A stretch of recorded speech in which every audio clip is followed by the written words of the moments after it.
Hello, thanks for joining us on your channel of choice at this time, Africa Independent Television Reality. Welcome to Focus Nigeria, your program where we put the searchlight on topical issues in the polity. My name is Benga Ariliba. It is the first day of the 8th month of the year, that's the month of August. Effectively, if you are still doubting it, the year is going. All right, let's move on with the show today. A high court in Port Harcourt, Rivers State, on Monday brought to a temporary end. I said temporary because it could go up from there. To a temporary end, the Alu-4 case, which began 5 years ago. The Alu-4 became the metaphor for one of the social malaise which we as a people have not been able to conquer in this country. That is mob action. The Alu-4 is a case of 4 students of the University of Port Harcourt who were lynched 5 years ago by a mob which gathered after they had been accused of stealing by a fellow student. It turned out that the allegation was false. The 4 students had gone to the apartment of a fellow student who was owing one of them some money, and when he refused to pay, as students, they took some of his properties, laptop and phone. But as they left the apartment, the debtor student raised alarm, and before you could say jack, the neighbors had chased the students and caught up with them. And in that circumstance, all their pleas fell on deaf ears. They were marched to a refuse dump site where they were burnt alive. You can imagine, four students burnt alive. Police officers who were alerted did nothing. In fact, they joined in enjoying the gory sight, which led to an instant national revolt. Hence, justice for the Alu-4 emerged as a rallying point. That was 5 years ago. And the wheel of justice, it turns slowly, but it surely turns.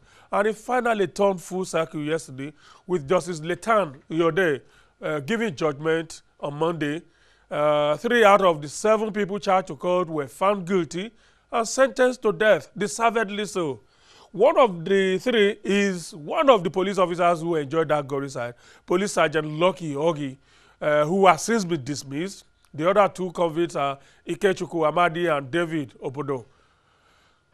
All right, let's move on. Meanwhile, I addressed the Nnamdi Kanu issue yesterday, and little did I know that, well, another group of secessionists was actually planning to announce the takeoff of what they call a Biafra Republic today.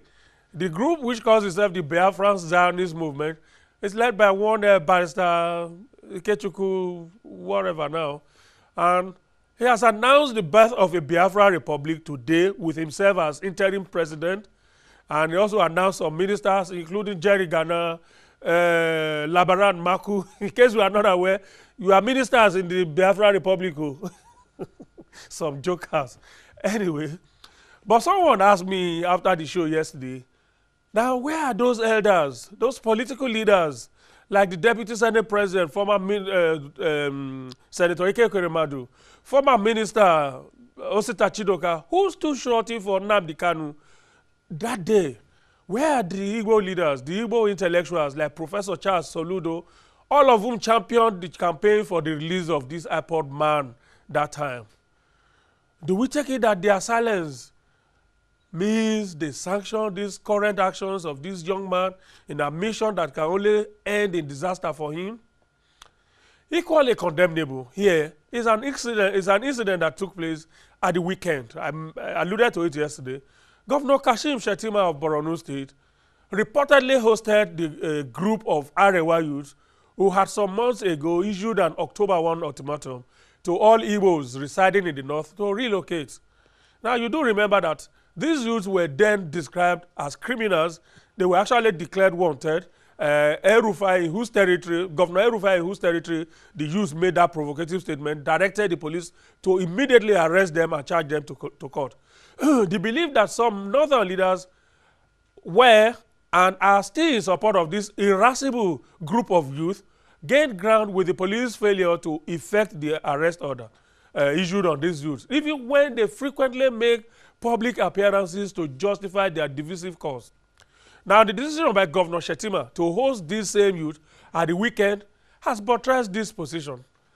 And the most annoying thing is the kind of utterances that came from both the governor and these so-called Arewa youths. Now, listen to them. Commend them for honoring our invitation, because a political problem needs a political solution. Criminalizing them, harassing them, intimidating them will not find solutions to our challenges. They hold us in the highest esteem. They have agreed to review their decision. We'll follow it up to its logical conclusion. And inshallah, in the next couple of days, we are going to get good news from them. To say we have resolved is a bit going too far. We believe this is a major step, and we would go on with our consultations. Like he said, hold him in high esteem. You see what I mean? So we have to beg these so-called Arewa youth to review their directive that fellow Nigerians should live where they are living and go back to. Now, did you see any remorse at all? Rather, they are giving conditions. They are still making consultations to see whether they will review their position. And is Governor Kashim Shettima hoping that we should clap for him and commend him for this, for hosting and begging people that should have been arrested long ago? If IPOB is wrong, then these Arewa youths too are completely wrong. Anyway, that's my take this morning. Our discussion is up next. We are looking at the renewed state of insecurity in the Northeast this morning. In the last 2 months or so, there has been a noticeable resurgence in the activities of the Boko-Haram. In the month of July alone, in about 10 recorded different attacks or so by suicide bombers and sporadic attacks by these insurgents, well over 100 lives have been lost. That's in 1 month alone. The latest, of course, is last Tuesday's ambush of a team of scientists or geologists from the University of Maiduguri who had gone to the Lake Chad Basin for oil exploration activities. While most members of the team were killed in that ambush, 4 are still missing. And in a return to the heydays when it operated with so much organizational zest and efficiency, the Boko Haram has since posted the video of the missing university team, 3 of them. Just days ago, the Chief of Army Staff, General Tukur Baratai, directed the theater commander of the counter-insurgency operations, that's Operation Lafia Dole, to ensure the capture of Abubakar Shekau, dead or alive, within 40 days. Now, with the latest development, the Chief of Army Staff himself has now come under some superior directives. He has been directed by the acting president that he and other service chiefs should also relocate to Borno State to oversee things. Now, what is responsible for these renewed attacks? Supposedly from a group that we were told had been so degraded. That's just one of the so many talking points this morning. So the conversation will start after this break. They see chaos and conflicts. We see community action for good governance. They see poverty and want. We see perseverance and the will to go on. They see economic law. We see the ingenuity and creative spirit of our people. We are AIT News, fresh, authentic views of Africa. How would you rather see the world? AIT News, all sides, all the time.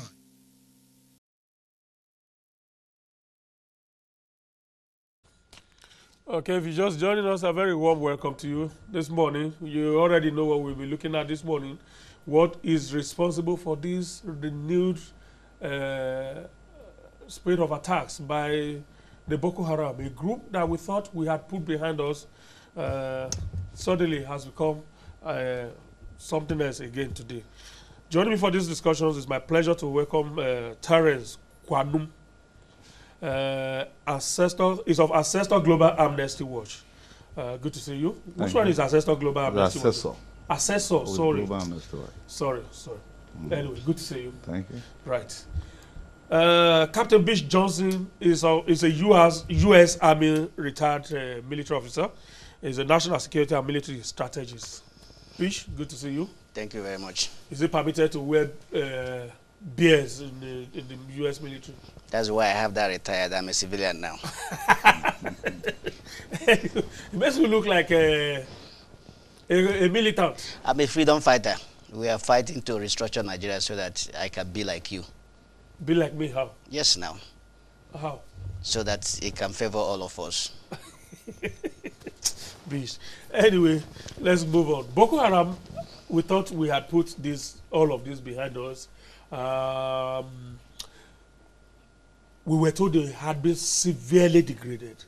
And we were looking forward to the day that we won't even be seeing this kind of what Bish will call lone wolf attacks, somebody sneaking in to detonate a bomb and all of that. It's becoming like a full-scale situation again. What do you think is responsible for this? What is responsible for what is happening in Borno, specifically, if you follow the war situation the way we have followed in the Global Amnesty Watch for about 2 years, and then you take the narrative of when it started between 2009, 2015, and then you look at the narrative of 2015 to now, under different leadership of political, of the military heads, and then you begin to realize that before these people came in, a lot of our sovereignty portion was captured. They collected it back for us. Sambisa was captured. Now peace returned. There was rebuilding process, there was rehabilitation process going on in the Northeast. All of a sudden, this war resurged in Borno State. Now, if you have this kind of experience that I have and the background that I'm coming from, you will agree with me that what is happening in Borno State at the moment might not even be a Boko Haram, but a Borno Haram. Borno Haram? Yes. What I mean by Borno Haram is this. We have realized that from things we've read online, yes, that the political leadership are now taking advantage of the situation that the people in the Northeast are suffering, and then finding a way to escalate these things. Because I have read online where a chairman of Mugumeri local government, Honorable Abdul Karim Buka, has been said to be responsible in paying insurance to these people. And we are aware that insurance is being paid to these insurgents in the North State. So this looks more of a political dimension where somebody wants to use this path of attacks as excuses not to use the allocations given to them to be able to build infrastructure for these people, where they'll be taking away the local government funds and the rest. Because this war was ravaged in Borno, in Yobe, in Adamawa. It escalated to Jos, to Gombe, to Bauchi, even in Abuja here, and part of the south like Lagos and Osun. Now, why is it that the resurgence that has reoccurred now is not even happening in the fellow Yobe state? These are the questions we have to ask ourselves. And that is why I say this is more of a book. It's happening nowhere except in Borno. And with what we read online, and we feel those should be interested. Why is government not arresting these high-profile names that have been mentioned to be paying insurance to these people? Because as long as we are concerned, the military has won this war by the capture of Sambisa. This is a new dimension that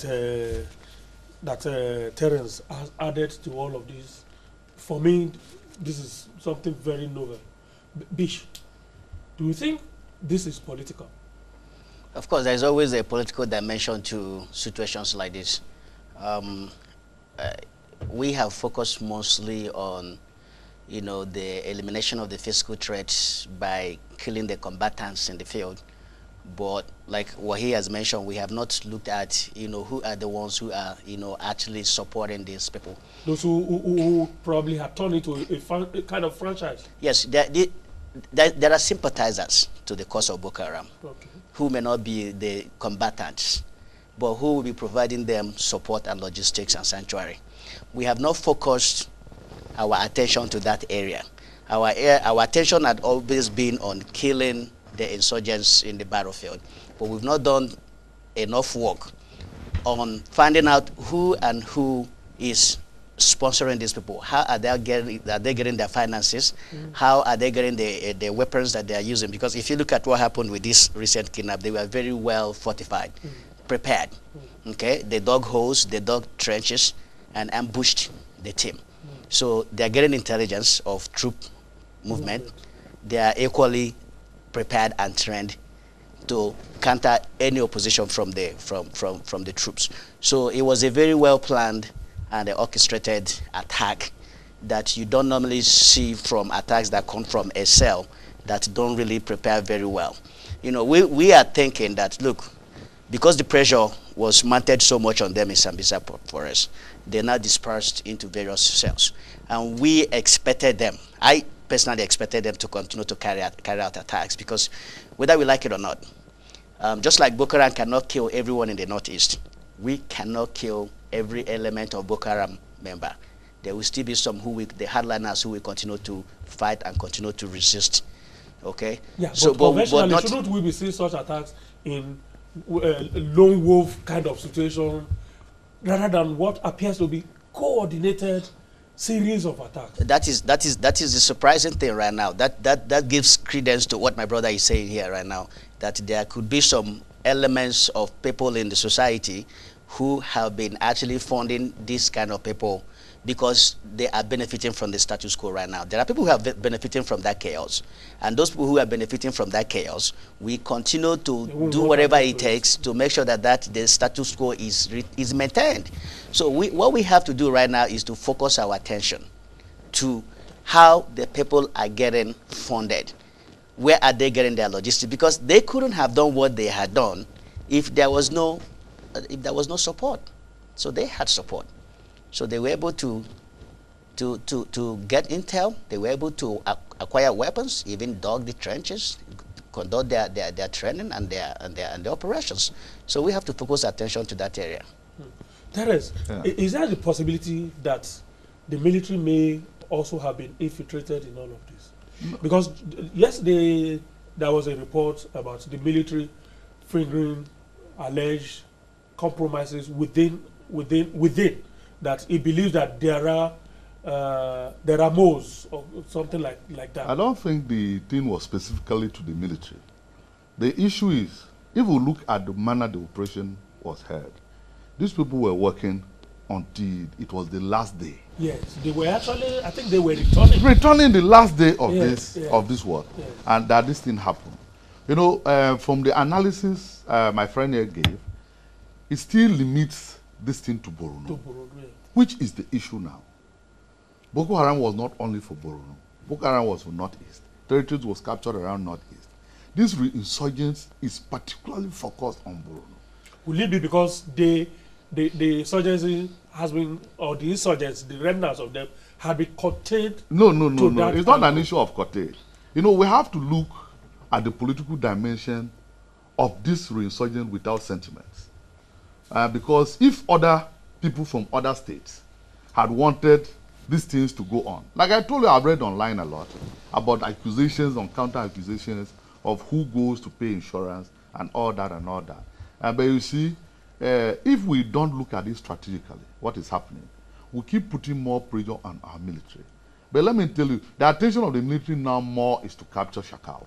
Yes. Because the capturing of Shakal will have to expose these elements that are even using his name to do. If we look at the new tactics they have developed, of all places, even in Borno, the attacks are centered on Maiduguri, yes, where we have a lot of military presence. You know, Borno is a place that if we go, there's a lot of military presence. There's a headquarters of Operation Lafia Dole. There's an army university going on. And there are army battalions here and there. There's military presence everywhere. And yet, in Maiduguri town is where these things happen most. That is to tell you that there's the enemy is within. Yes. And if the enemy is within, the military has been able to curtail this place. So where does it come from? It means that it is from the people themselves that don't want this thing to stop. And you and I know that a lot has been diverted in the name of security in that state for this while. Security funds. Yes. You know, they don't take monies to even the local governments at all. They manage it in Maiduguri because you take it there. In fact, we have to look beyond the security funds. Yes. If you are talking of a state that has not known any formal governance yes. for the past 6-7 years, and yet allocations had continued to come. Even if the state is not able to add its own internally generated revenue. Yeah. But allocations have continued to come from the federal. Yes. And if no governance is going on, what are these funds used for? And that is why, until we unravel what is happening in Boronu today, we will not know where the funds are going. Because it is obvious the political class in Maiduguri does not want this war to end. I'm saying this thing on authority because I have been to Kwajafa. I even discovered that these insurgents even have eyes, that they could destroy another building and leave another one. Yeah. So, and then I went back to Maiduguri when this war was curtailed. So I have an idea of what happened during the war, after the war, and what is coming up now. And what is coming up now is worrisome, and is what we have to team up as patriotic Nigeria and address it properly. Beach, yeah. If this is being perpetrated by, well, from what he's saying, a political class, the political class, this is where Intel should be able to solve all of these problems. He made allusion to the directive by the Chief of Army Staff that capture Shekau. Will Shekau be the knot that will probably solve all of this mystery? No, it won't be. The capture of Shekau will not be. Yeah. It will be a demoralizing. But if the military is not involved or has not been infiltrated in all of this, and it's the political class that are pushing this, shouldn't intelligence be able to come handy here for the military in this renewed operation? Intel has always come handy to the military. The military cannot embark on any operation without Intel. You know, you don't just go take out the troops if you have no intelligence. You have to have intel to do anything that you do in the military. So the intel has always been at handy. If this thing is involved, the political class is involved, that makes it even much more difficult, because you've seen all the other challenges that we're having, corruption and stuff like that, where the political elites are involved. We have not been able to make any headway because they have all the resources to fight back. So that makes it very complicated. Now, on the issue of Shekau, capturing and killing Shekau is going to demoralize the remnants of Boko Haram, but is not going to see to an end of the problem in that area. Shekau is more or less a symbolic leader right now. You saw what happened with the killing of bin Laden. That is still Al-Qaeda today. Yeah, but it has significantly reduced the significance of Al-Qaeda. You hardly talk of Al-Qaeda today. Yeah, but except in but they are still there. Al-Qaeda is still there. You saw the killing of Godam Al-Shabaab. Al-Shabaab is still there in Somalia, and even crossing border to Kenya to cause mayhem over there. So yeah, we may kill Abu Bakr Shekau, but that will not be the end of Boko Haram. There will still be is that a legitimate military command to give? Is that well? What coming I from the Chief of Army Staff? Well, what I see is an ambitious, general, challenging his commanders. But Bega, this is what happens with that ultimatum. A fact has been established, and that fact is that Abu Bakr Shekau has not been killed, as we have been claimed previously by the military. So if they believe that he was killed, there wouldn't have been any need for this ultimatum. So that fact has been established. Now, whether or not they are going to capture Shekau in 40 days, I don't know about that. I don't think that enough work has been done that will lead us to capture Shekau would be enough intelligence. As far as intelligence, to capture Shekau within 40 days. But what I do know is that, can he get captured? Sure, he can get captured. Bin Laden was captured. Godam of Al-Shabaab was captured. But we still have some other terrorist leaders that we have not captured. Ayman Azawahiri, the Egyptian trained medical doctor who took over from Bin Laden, is still at large. Abu Bakr Abu Ghari of ISIS, nobody knows his status. So there are still other terrorist leaders that we don't know their status. We have not captured. Even with all the intel and military hardware that the United States have, we still can't find these people. So, but I'm not saying that Abu Bakr Shekau cannot be captured. he may or may not be captured. Okay, but as far as like capturing him in 40 days, that is not going to happen unless there is anything that the military knows That they are keeping to themselves. that we don't know, which is usually the case because we are not privy to the intel that they have at their own disposal. Well, if we follow the trend of this leadership, Yeah. fighting the war, if the chief of army staff gives that kind of an assurance and an order, I think we have to go with it completely because he has given us an order to capture Sambisa and he did that. Sambisa was like a mystic when this war was going on. And he told us he was going to capture Sambisa. And he did. The joy of us, even knowing that Sakao is going to be captured, is that most of these things going under this war will come to the surface. Is Shakao the only one that will probably... Why we are concerned... Because don't forget that those who ambush this university team now, the people they paraded, that they showed. Yes. They didn't mention Shekau. They mentioned somebody's name. Let me tell you something. Let me tell you, everything we are being suspicious now is because most of these insurgents has been named to be done by Shakao. You understand? So it is better Shakao is captured and then let them use another name. Because if Shakao is captured, if today you are fighting a war and it's Benga that is being prominent, and I go somewhere and do something at my own interest, and I say it's Benga, that is the issue. The issue now is that most of the times these things are happening and his name is being used, it might not be him. Yeah. And we are looking at the solution to this insurgence that is happening in Borno State. How do we, even if somebody is captured today as Abubakar Shekau, how do we know that this is Abubakar Shekau?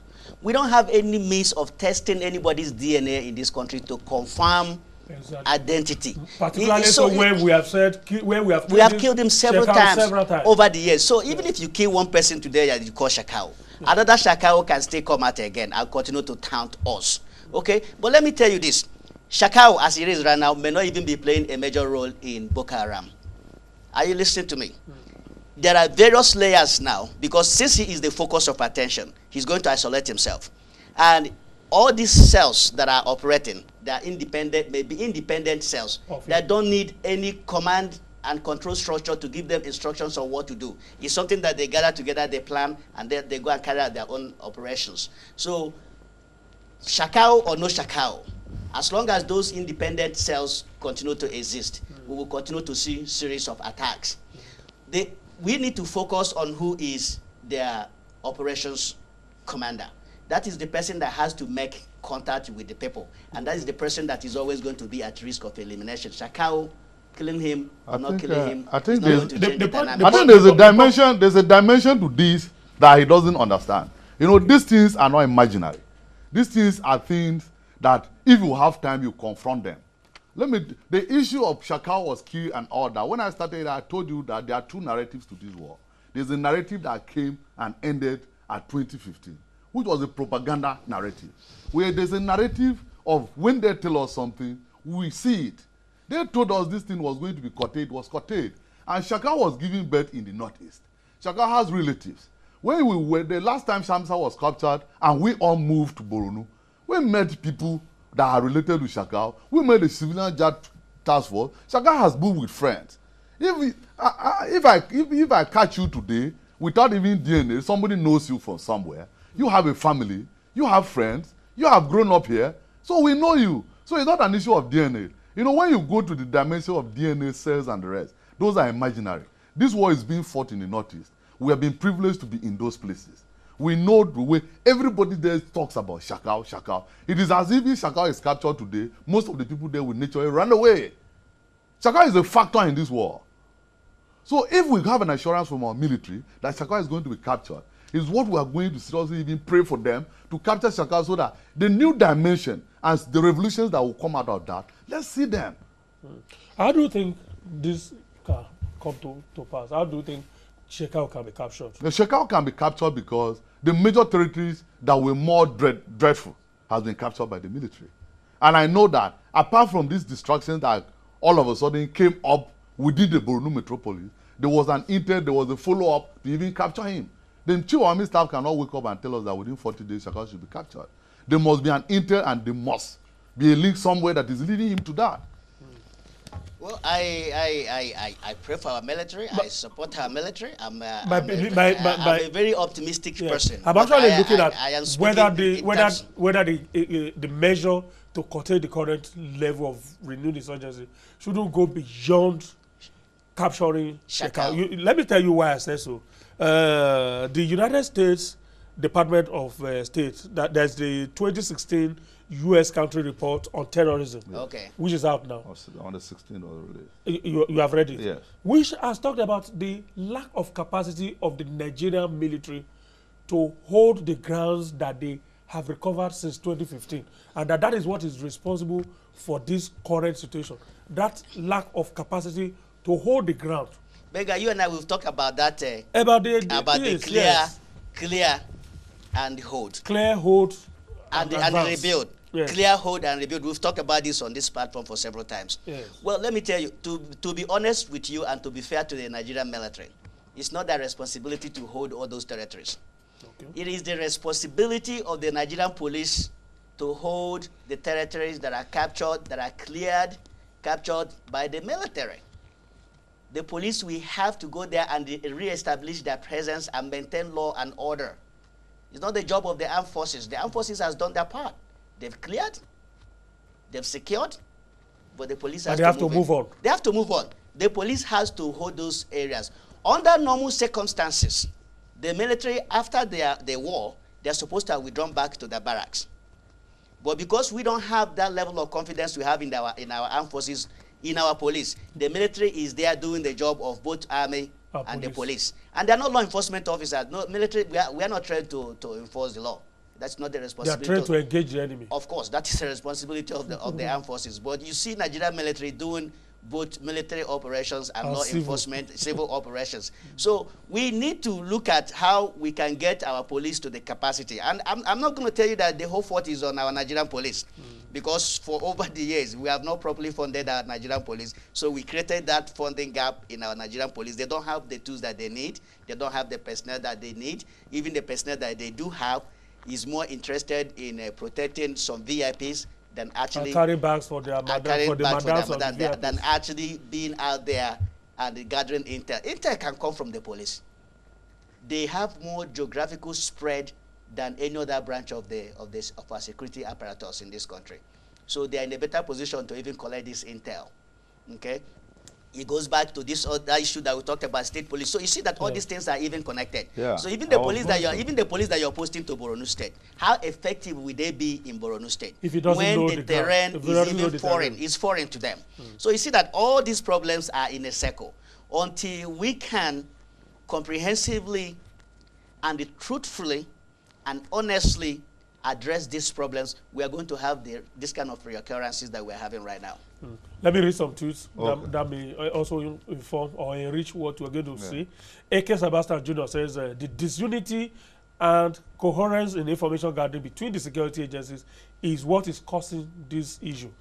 That's a reference to the renewed attacks that we're seeing. And then Abel Abenemi says government propaganda to win cheap political points. That is the reason for the renewed resurgence. Two sharply divergent views. Yeah. I was going to... Which one of them do you think is right? No, I was even going to... Let's take the issue of that U.S. report first.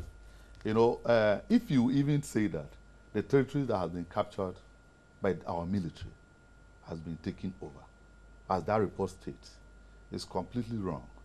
Because if you go to Borno State and you are privileged to go to places like Biu, Goza, Buratai, Kwajafa, and the rest, no insurgents has come back to reclaim those territories. The territory that is endangered at the moment is Maiduguri Metropolitan. No, calm down. No, calm down. Let's get something right here. Yes. You understand? And that's curious. That is why we are looking at the dimension this is coming from. No territory that is captured by the military has been taken over from them. What is even coming now, is even surprising, because if you look at the presence of the military there. So it then means that somebody somewhere that is even in power, that even knows the movement of these military people. You know, this thing happens immediately, maybe sometimes, and a patrol has just passed, then this thing just happens. You understand? And it goes to tell you that somewhere is telling them, do this, and there are people that are close to power. That is sabotage. It's not that somebody goes to reclaim. Boko Haram cannot reclaim any territory from the military. They cannot. When will they come and reclaim a territory? Is it easier for them to come and reclaim Maiduguri and leave Kwajafa, leave all those places? It's not possible. Benga, let me say something here. Let me correct one thing here. The war on insurgency is over. Boko Haram does not have the capacity to launch those kind of, formational attack that they used to have before. Hold territories and sustain it and horse flag and establish their own administration. Their own territory. But terrorism is still there. Okay? Now, there's a difference. If I listened to what you said now was the U.S. report. And in that report, they did not say that Boko Haram has reclaimed some areas. No. What they said is that is inability of our security agencies to hold the ground. And holding the ground does not mean that, there are insurgents in the area. Okay? Yeah. You have to be able to, embed in the society so that you can collect credible intel. Even if this problem is coming from the political class, it's only intel that will show you that it is coming from the political class. If it is not coming from the political class, the same intel will equally reveal. You think that's where the military should place more emphasis? There should be more emphasis on gathering intelligence, embedding in the civil society. It's not a matter of wearing uniforms. Okay. Are you listening to me? If you want to catch a criminal, you have to either think like that criminal or you think above that criminal for you to catch the person. Forget this anti-terrorism police unit and you see them, they wear uniforms. They're not going to be able to get any intel. They need to embed themselves like ordinary people in the society and collect human and electronic intel from the area so that we can know the source of this resurgence right now. Nobody has said that Boko Haram has reclaimed any part of Northeast, but what we are saying is that we must hold the area. Yeah, but why is it not curious? Is it not curious that where the resurgence is most now is Maiduguri metropolis? Benga, why is that a surprise? As against the fringes of Zambeza Benga, why is that a surprise? Maiduguri is the epicenter of Boko Haram. This is the birthplace of Boko Haram. That is their strongest hold. And is an urban center. The most complicated warfare is in urban center. You're not going to use fighter jets and tanks to blow up everything in Maiduguri. You're not going to be able to do that. So it is not surprising. It's not surprising to me that the distance is concentrated in Maiduguri. That's the birthplace of Boko Haram. That is the epicenter of Boko Haram activity. So when pressure was mounted on Boko Haram, they quickly dispersed and become civilians and embedded themselves in the civil society. From there, they are now coming back to carry out asymmetric attacks. Terence, let me read some tweets here that one of them actually supports what we have been saying all along, and it's from Paul Iguniwe. He says, remember the Chibok girl statement that they were housed in a well-furnished home of a big man in Maiduguri. I'm not so sure I had that. But it's true. This was, if you look, I thought this was one of the so many. Lies. It's a political. So many lies. This thing is about political class. There is no dimension you take it that you remove it from there. And let me tell you why these things are concentrated in Maiduguri metropolis. Because if you look at the manner of roadblocks, moving out of Maiduguri to go and carry out such acts now is going to be very difficult. You cannot pass anywhere.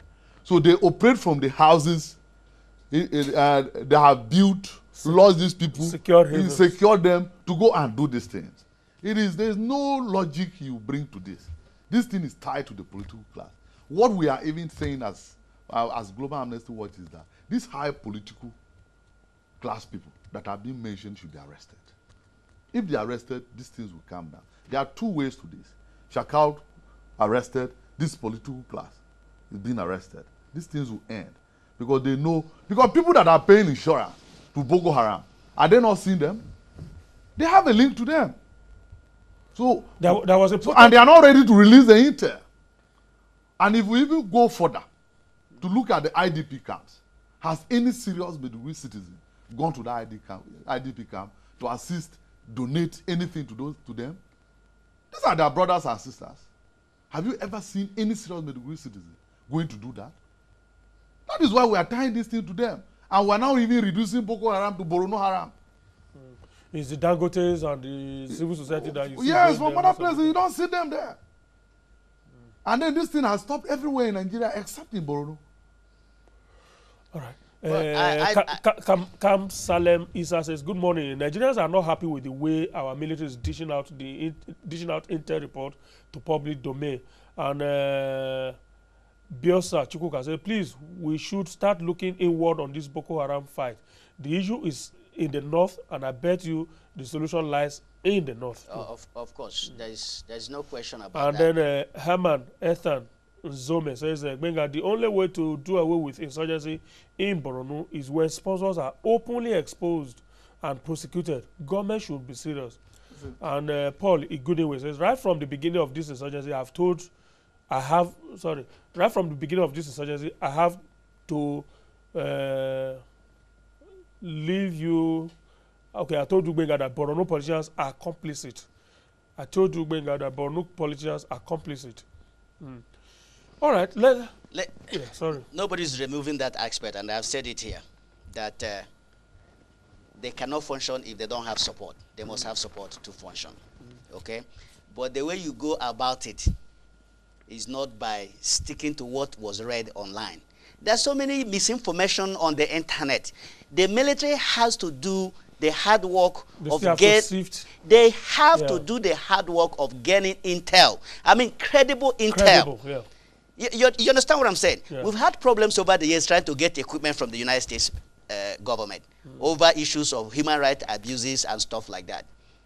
We can't just go and begin to arrest people if we don't have credible intel that these people are actually doing what was said they are doing. Although what is said has been said is a lead that the military can take off from there and develop that lead into credible intel that will now require actions. Okay, the issue of the U.S. government refusing to give us arms was even an issue of sabotage from within. We are aware that when the military were pushing these people, at every point that our military was able to curtail these people and they ran away, there are always fictitious reports that were coming up from Amnesty International and all that against our military. Yes, about abuses. Those were abuses that made these people not to collaborate with us. You remember that it was the Amnesty report that made Obama refuse to collaborate with us in this war. And then at the end of the day, that report was fictitious. But they were doing this just because to discredit the military, to discredit and make Boko Haram go and recover and come and fight our military back. So this sabotage has been within for a very long time. It is not, it started even from organizations, from individuals and the rest. Are you pointedly accusing the Borno State government and politicians? That's the view. I'm just trying to, let me read it. The way the person put it is, I'd bring back our guesses. One of your guests seems to be pointing fingers at the Borno government and politicians. Intelligence agencies should look in that direction. Of course. Is that what? Yes, I'm accusing them directly. Because they are the ones that are benefiting from this war. They are the ones benefiting, and they are the ones that have Maiduguri. If you look, most of the politicians that have nothing to do with Borno State government and their political allies, they are not living in Maiduguri. The war has pushed them out. So if there is a political class that is aiding these people to go out and do those attacks, it's a political class in Borno State government. Mohammed Sani Chouaib is saying, let Nigerian security come out and tell Nigerians the truth about the crisis. Boko Haram still holds some towns in Maiduguri. No, I don't believe they hold any town in Maiduguri, but I do believe that they have cells in Maiduguri. And I do believe that there's a political dimension to the problem, okay? But I equally would support that let those support come from credible intel and not misinformation that we find on the internet. If we go that direction, we're going to round up a whole bunch of people that may not have anything to do with what is happening in Borno State. I'm not saying that Borno people are not, the elites are not, may not be involved, but what I'm saying is that let it come through credible intel. That is how government function. That's how government should work. So that you don't go and take one innocent person and just subject him to undue punishment when he is completely innocent. All right. Cecilia Okoroma says, Lieutenant General Buratai is the greatest. God has greatly used him. Please let all Nigerians pray. Let all Nigerians pray. We thank the entire military. And then Mark Okbe says, I'm enjoying the program. Army should talk less but work more. Holding the ground means protecting lives and property. We must stop this deception. I've seen what now with what is happening in Maiduguri. Is it not time again to bring in everybody, including the rear guard? If we have the situation as it is, there's a particular potent force that proved very efficacious during the insurgency, the counter-insurgency war. The what do they call them now? The civilian JTF. The civilian JTF are being controlled by the state government. They recruited them, they fund them, they equipped them to work with the military. That is why could the most actually be among look, that is why if you look at this political dimension I'm mentioning here, you know that the people they recruited have worked with these people for years. They know the modus operandi of the military. Yes. And they now in turn knows the territory more than the military. Because somebody that has lived all his life in Maiduguri must know the territory more than a military officer that was just posted there to go and work. So now that it's time for them to operate within the Maiduguri territory, obviously they know where the military will be at the particular time for them to operate. There is no doubt that the JTF, the civilian JTF, the leaks could come from them. I don't know to what extent the military engages them when they do, their command briefing and stuff like that. It boils down to the same issue that we keep talking about, a fundamentally flawed system as we have in Nigeria here. You're not supposed to have access to certain information if you don't have certain level of security clearance. That security clearance is what is going to give you access to the level of information or intel that you're going to get. Yeah. Those civilian JTF should not even have access to classified intel for any reason. They've not been screened. Nobody knows who they are. I think that's the question somebody's raising here, that what's the relationship between the civilian joint JTF and the military on intelligence gathering and secrecy of intelligence? Exactly. You can use them to gather intel. But when you are processing, but when you process the intel, exactly, for actual application, they should not be involved in that process. They should not be involved in the process of decision making. They shouldn't even know the final product of the lead that they bring to the military. And as a matter of fact, anytime they get you lead, you should take that lead with some element of doubt until you have carried out your own investigation. How do you carry intelligence? How do source intelligence in all of this? Because somebody is raising one very germane issue, and is using you as an example. He said, can the retired major get intelligence from Dikwa town, full of Kanuri indigenes who are naturally suspicious of outsiders? Well, so that means in sourcing for this intelligence, you still have to use them. You still have to. If he looks at the dimension this war was being fought, when the heat was on, most times they push the civilian JTF and the battlefront soldiers to go combat with these people. How will you not get intel from the military? We are heading to, me and him are heading towards you. Can we discuss? Can we share ideas? At that level, that is intel too. It is intel, but at that time it's late for them to utilize that intel. Let me give you a typical example. When Bin Laden house was raided in Afghanistan, the SEALs and the Army Delta forces who were on that mission did not know where they were going. They didn't know what mission they were embarking on, but they know they were heading to mission. It only was done to them when they were at the site. At that point, it was too late. They couldn't have utilized that thing negatively against their mission. Okay? At that point of operation, even if they have intel, because you must somewhere know what you're going there for, it will be too late. Okay? Now, on the issue of how do you gather intel, there are human intel. You have to gather. It's human beings that are going to give you intel. That is the most credible intel, by the way. You can equally gather intel through electronic means, which is what the US is applying mostly now by use of drones. But I don't know our capacity to that level. On the issue of using the canoes, every cannery in Borno State cannot be in support of Boko Haram.